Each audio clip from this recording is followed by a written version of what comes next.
berarti tiap hari tema absenmu itu ganti-ganti ya?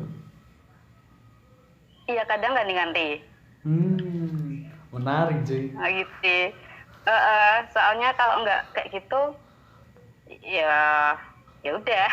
Maksudnya kan jarang banget. Yang aku lihat itu ya, guru-guru itu langsung memberikan tugas. Seperti itu. Langsung aja kirim tugas ke grup gitu aja kan? Tuh. Iya. Apalagi memang apa ya? Ya ini aku juga lagi belajar sih. Aku ngelesi gitu Mas ya. Aku ngelesi anak kelas 1. Itu udah banyak banget Mas tugasnya. Oh. Iya. Jadi maksudnya gurunya tuh cuma Assalamualaikum. Anak-anak nanti kerjakan ya LKS halaman ini matematika. Terus bahasa Indonesia halaman ini sampai ini. Atau PPKN halaman ini sampai segini. Ya Allah, itu kelas 1 loh. Maksudnya kan mereka perlu untuk pendampingan kan. Padahal misalnya kayak membaca, harusnya kan mereka diajarin bagaimana cara membaca atau banyak latihan lah, bukan untuk mengerjakan soal-soal aja. Apalagi kadang suruh nyalin yang di LKS itu loh. Loh itu? Itu beberapa. Masa cuma gitu suruh ya? Suruh nyalin dari LKS atau kitabnya. Yaudah, itu kelas 1. Maksudnya ya kadang dianya itu, ya Allah banyak banget itu loh. Iyalah. Padahal dia nggak bisa baca tapi suruh nulis banyak banget. Itu, nah aku nggak pengen seperti itu. Harus ada cara lain sih untuk mereka tetap benar-benar mau belajar atas kemauannya sendiri.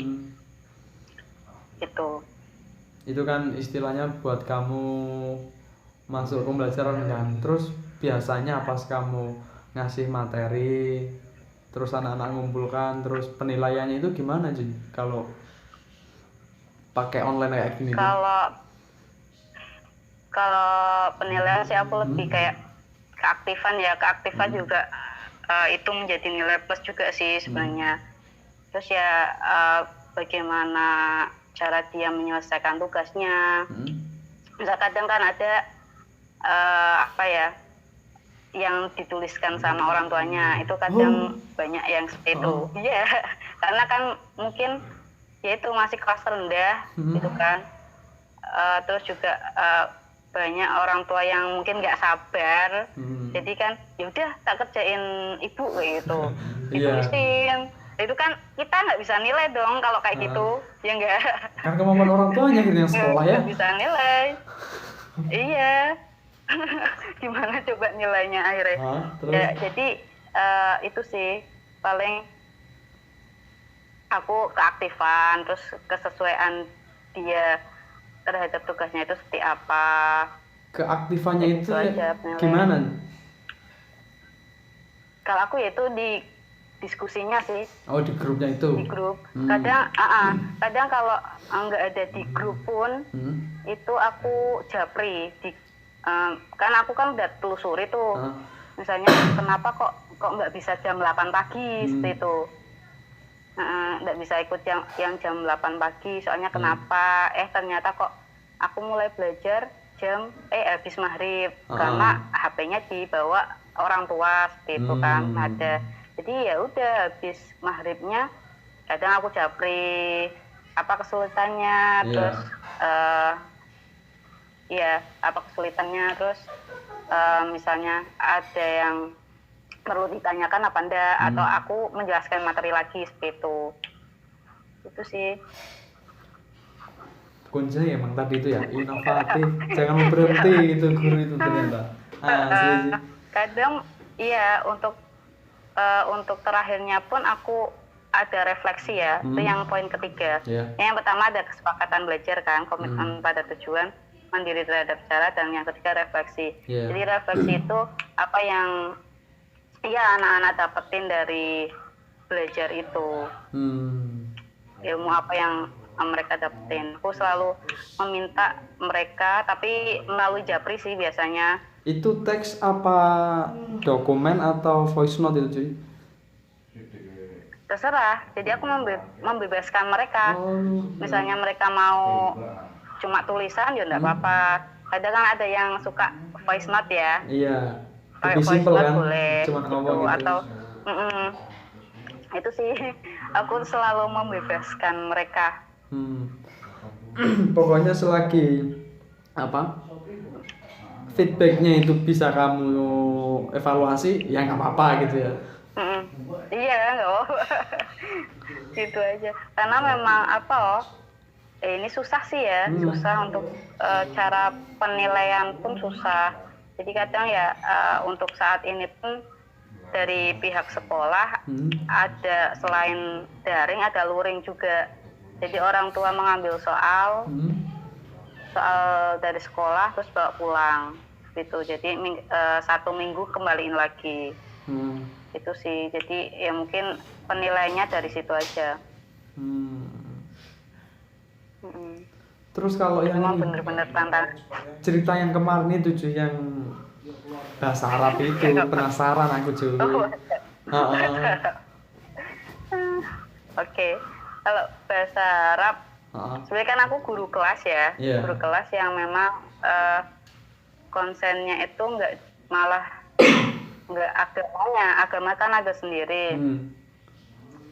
Lebih konsen ke mapel umumnya sih sebenarnya Mas. Kalau bahasa Arab itu memang dalam 1 minggu kan cuma beberapa jam doang. Iya. 4 jam lah. Itu kalau tempatku ada istilah mutolaah sama muhawaroh. Baru dengar masih ya? Ya sudah pernah lah. Udah pernah? Oke. Cuman kan teknisnya beda-beda pasti kan? Kalau aku kemarin ngenalin metode mind mapping sih. Mind mapping itu aku kenalin ke mereka. Itu kan dari awal pandemi itu karena yang aku rasain memang anak-anak itu kalau pelajaran bahasa Arab selalu nggak konsen, selalu pengen cepat selesai, selalu ya udah sih Ustazah nggak usah ada pelajaran ini susah gitu kan, selalu sih. Ya udah kalau misalnya pas sebelum pandemi malah aku sering ajak dia jalan-jalan Mas. Iya, ke alun-alun. Iya, belajarnya pindah ke alun-alun. Jalan kaki. Itu sebelum pandemi. Terus juga aku kasih kayak istilahnya tuh menelusuri jejak, mencari jejak soal. Jadi aku soalnya itu aku sebar, terus mereka yang cari sendiri itu. Keren. Itu kalau sebelum pandemi. Itu tapi buat kalau soal emang apa pandemi itu susah ya. Apa? Itu soal buat apa itu? Ya entah itu bahasa Arab, entah itu ilmu lain, pelajaran lain. Materinya bebas gitu ya? Iya, beda-beda. Kalau di sekolah yang kelas rendah kan memang dasar banget ya bahasa Arabnya. Yang penting dia tahu, dia hafal seperti itu. Tapi ya itu aku nggak pengen dia hanya sekedar menghafal saja, tapi pengen dia itu tahu tulisannya yang benar gimana. Nah itu kemarin aku kasih metode mind mapping. Mind mapping itu apa ya, kayak ya yang aku kirimin itu ya. Ada nggak contohnya di situ sih? Aku kok nggak contohnya di sekolah ya. Di sekolah. Itulah. Iya. Biar nanti tak kasih gambar di sini. Ya, oke lah. Ya. Itu mind mapping. Jadi mereka tuh belajar untuk berkreasi sendiri. Itu kan mind mapping itu kan ide-idenya dia kayak rangkuman gitu untuk memahamkan dia. Jadi aku kasih pas waktu itu materinya tentang kata benda. Jadi sebelum ke situ memang aku kan jelasin dulu itu apa itu mind mapping, bagaimana prosesnya seperti itu. Setelah aku diskusikan, lalu aku beri contoh terus mereka juga suruh menyebutkan pakai bahasa Indonesia dulu pertamanya. Misalnya coba deh kalian sebutin 5 benda yang ada di rumah kalian. Itu ramai banget. Jendela, pintu gitu kan. Jendela, pintu, lampu gitu. Itu ramai banget. Terus ketika itu aku coba untuk masukin ke bahasa Arab mind mapping itu biar kalian nggak lupa gitu kan, biar metodenya beda. Coba deh kalian buat seperti ini. Aku ngasih contohnya. Kalian bisa tanya kakak, tanya temen atau tanya orang tua buat dampingin mencari kosakata tersebut tapi pakai bahasa Arab itu. Ya udah, ketika aku hanya nge-share apa contohnya itu, ya mereka berkreasi sendiri. Ada yang bentuknya pohon, ada yang bentuknya rumah, ya udah terserah. Tapi isinya tentang itu. Keren. Ada warna-warnanya juga kan, diwarnai. Itu keren sih. Asik tuh. Itu aku juga terinspirasi dari komunitas guru belajar juga. Maksudnya salah satu teman guru di komunitas itu. Pakai media itu, mind mapping. Iya. Itu selalu berhasil nggak sih buat semua tingkatan petingkatan anak itu? Pasti ya mind map itu kan kayaknya seneng gambar-gambar gitu. Enggak juga. Enggak juga Mas. Kalau yang pertama itu ya, yang berarti aku kan ngajar yang tahun kemarin. Tahun kemarin itu berhasil kalau menurut aku.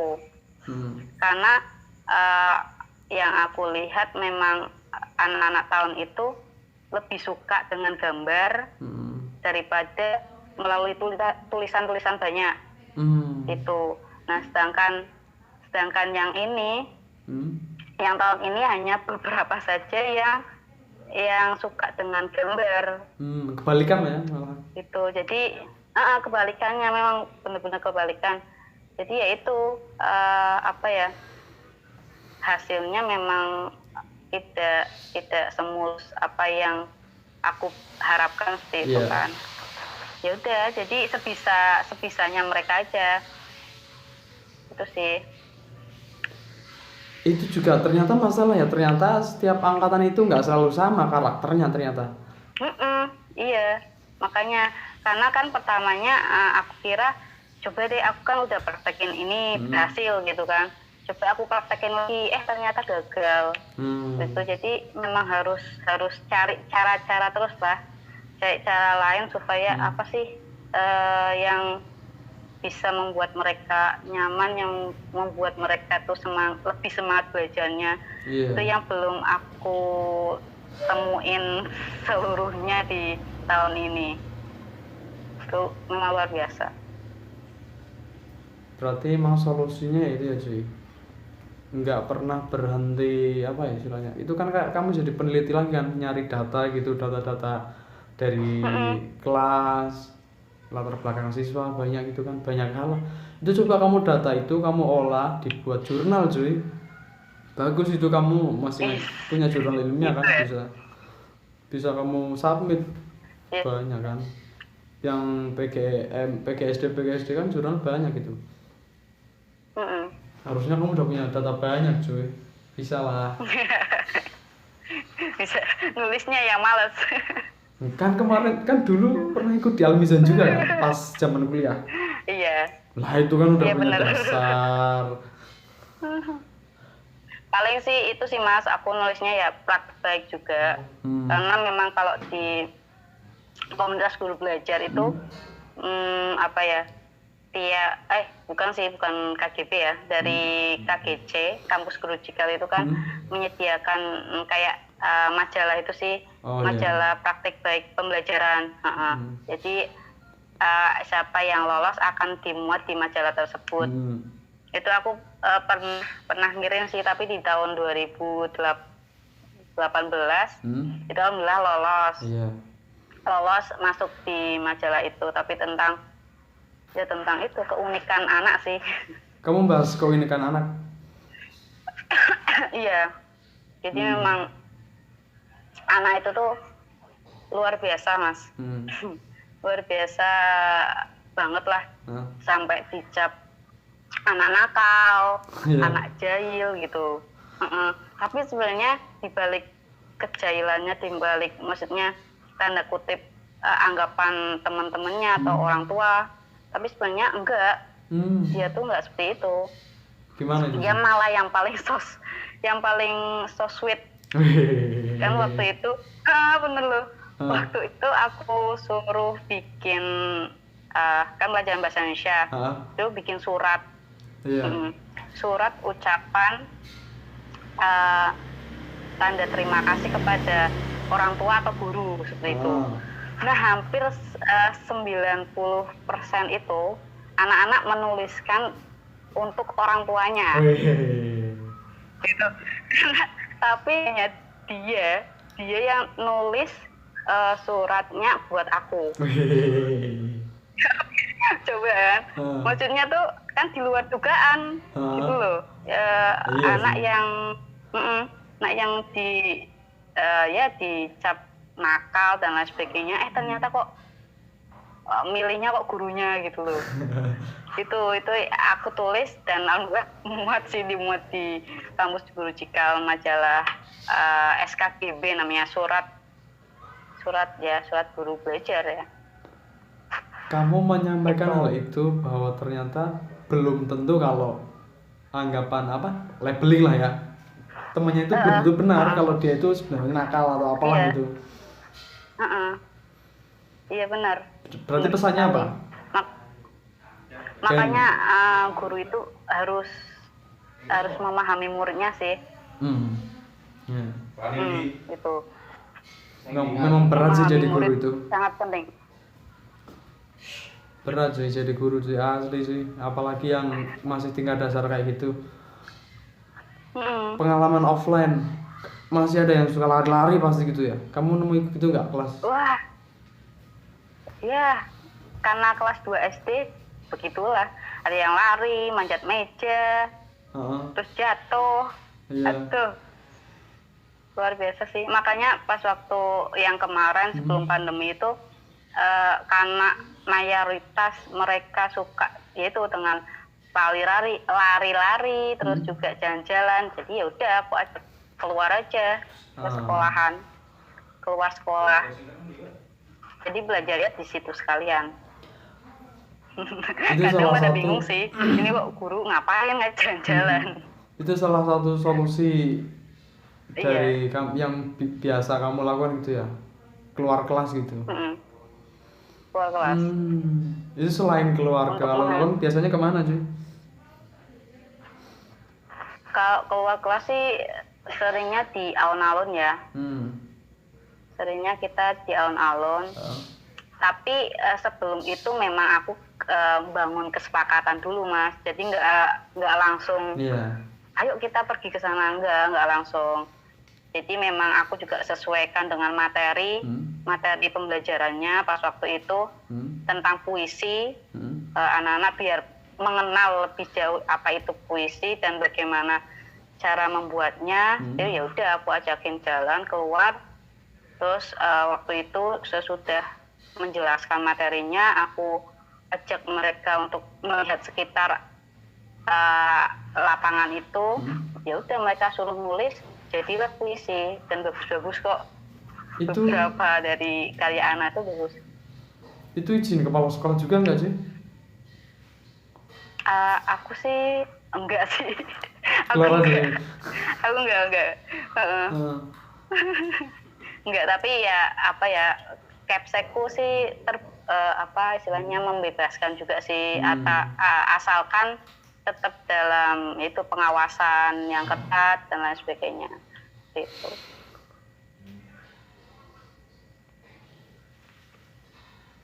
Ada nggak puisinya cuy? Puisinya ada nggak puisinya? Itu puisinya. Aku tinggal di kantor semua. Nggak mau bawa ya? Enggak. Karena tentang lingkungan ya alam sih Mas puisinya.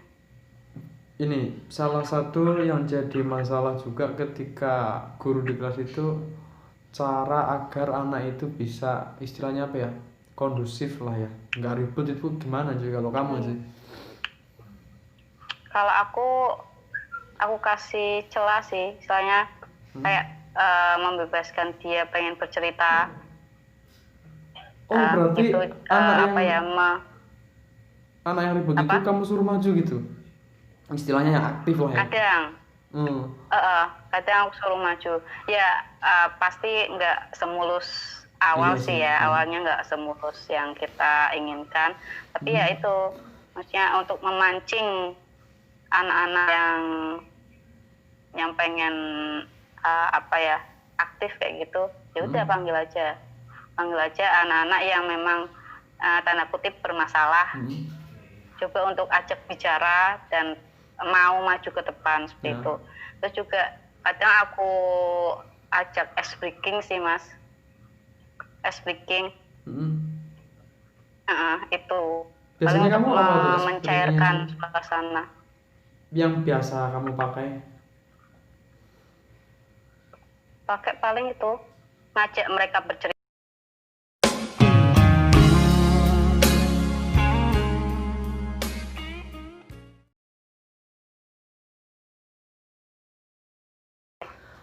Maksudnya masih banyak obrolan. Iya sih, makanya nanti kita aja buat lagi yang tema beda. Ini buat penutupan. Apa sih keuntungan pertama ya kalau jadi guru yang aktif di organisasi semacam itu, dan guru yang istilahnya ya terlalu disibukkan dengan sekolah aja tapi tanpa mengikuti kegiatan yang tambahan untuk peningkatan skill seperti itu? Keuntungan ya? Kalau bicara tentang keuntungan sih banyak banget. Yang dari aku sebenarnya pemalu, nggak bisa berani berbicara di tempat banyak orang, tapi berkat aku ikut di komunitas tersebut itu aku bisa dilatih untuk bisa berbicara di depan orang banyak atau sharing ilmu ke teman-teman guru lainnya seperti itu sih Mas. Itu keuntungan banyak banget. Itu. Menurutmu ada perbedaan nggak sih kalau yang kamu setelah ikut dan sebelum kamu ikut itu? Iya, pastinya ada. Ada banyak banget. Itu sih yang paling menonjol di aku terkait public speakingnya lebih terlatih seperti itu, karena di komunitas tersebut memang disediakan ruang untuk belajar ngomong di depan orang banyak seperti itu. Jadi memang ya tiap anggotanya itu berhak untuk share ilmunya lah, apa yang udah dia lakukan di kelas itu harus ditularkan ke teman-teman lainnya. Itu yang itu banget lah yang bikin aku berubah banget. Itu ilmunya, soalnya ya Allah Mas, kalau disampaikan kata-kata nggak cukup karena terlalu banyak keuntungannya. Pesanmu buat teman-teman yang ngajar di sekolah dasar terkait pembelajaran daring apa sih? Buat teman-teman semua, apalagi ini masa pandemi ya, aku rasa memang kita banyak sekali tantangan, tapi jangan sampai pandemi ini membuat kita jenuh, membuat kita maksudnya tidak semangat lagi. Terus asah kreativitas, ini benar-benar kita belajar di sini di pandemi yang tadinya kita nggak tahu teknologi jadi tahu teknologi itu kan. Kita tidak bisa menggunakan aplikasi apapun itu jadi bisa, terus kita juga mulai mengenal apa itu Zoom atau apa itu Google Meet gitu. Jadi jangan jadikan pandemi itu untuk berhenti, tapi jadikanlah untuk merubah kreativitas lebih banyak lagi gitu. Kalau aku bisa mengutip dari poinnya Mbak Analisa ya, Mbak Analisa Widyaningrum, seorang psikolog itu dia berpesan bahwa bentuklah sebuah harapan dan berjuang untuk sebuah tujuan. Gitu. Itu sih. Paling terakhir, kalau teman-teman mau ikut gabung di KGB sama Akbar, gimana caranya? Oke, kalau untuk ini teman-teman guru dulu ya. Kalau pengen belajar bareng, pengen mengembangkan diri lebih luas lagi, silakan gabung di komunitas guru belajar. Bisa lewat IG-nya ya. Ikuti @KGB Pekalongan. Atau bisa juga ke komunitas guru belajar. Kalau komunitas guru belajar itu seluruh Nusantara ya, guru-guru Nusantara di situ. Kalau untuk cabangnya sendiri yaitu KGB Pekalongan. Dan untuk Akbar sendiri ada yaitu @Akbar Pekalongan. Silakan teman-teman bisa ikuti akun tersebut, insya Allah ada banyak manfaat di situ. Oke. Kalau mau join bisa langsung hubungi admin itu ya? Iya, karena banyak kelas-kelas setiap bulannya, kelas-kelas keren. Apalagi yang KGB sih. Gitu. Gitu ya? Oke, Nazila, makasih banget ya. Udah mau majelas di makasih juga ya, Mas ya. Di sama-sama. Iya kan, bagi-bagi cerita pengalaman gitu kan. Oke. Siap. Nanti lanjut lagi. Kalau mau buat lagi, tak kabar-kabar ya. Oke, siap. Sukses selalu buat kegiatannya. Semoga ngajarnya tambah anak-anaknya inspiratif gitu loh ya. Ya, sukses. Ya, amin. Oke. Sukses juga buat Mas Virus. Amin. Oke, itulah apa ya? Apalah kayak YouTuber, kayak para rekaman temenan.